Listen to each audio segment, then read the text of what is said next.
First, though, the New York Times this afternoon published a remarkable op-ed piece. It was written anonymously. It's the work of someone who claims to be an official inside the Trump administration, a member of the underground resistance within the West Wing.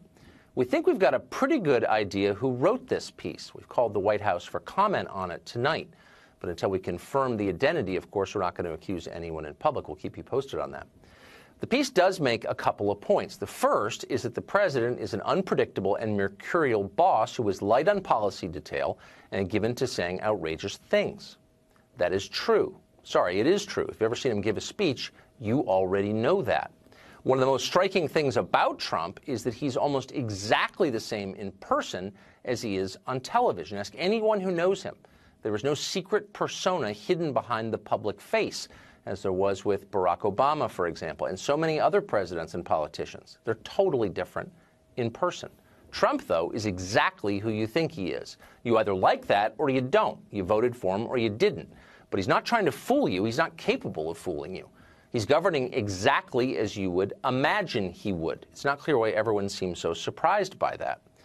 The other point that the piece makes is that Trump's views on policy differ from those of permanent Washington, and therefore his presidency is illegitimate. At one point, the author explains that Trump does not believe Russia is the central threat to the United States and resisted imposing even more crushing sanctions on Russia. But thankfully, the piece explains, this is a direct quote, his national security team knew better. Such actions had to be taken. So let's see. Trump ran on closer relations with Russia. Voters agreed with that, and so they elected him president of the United States. And yet the tiny and incompetent Washington foreign policy establishment, the very same people who brought you Iraq and Libya, do not agree with that.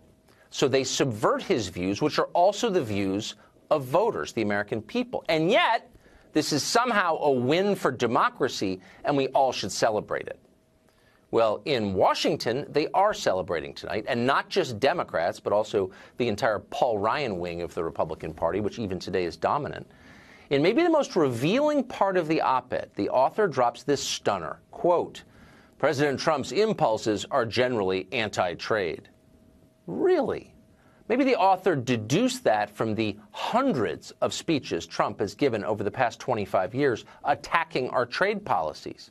Voters knew that when they elected him. That's one of the reasons they did elect him president.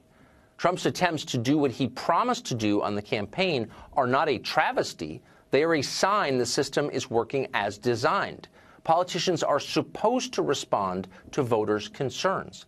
That is the basic, maybe the only measure of success of a presidential administration. Did you do what voters sent you there to do? In Washington, that's considered shocking. And that's the real problem with this piece. Not that some unnamed White House official is disloyal to the president.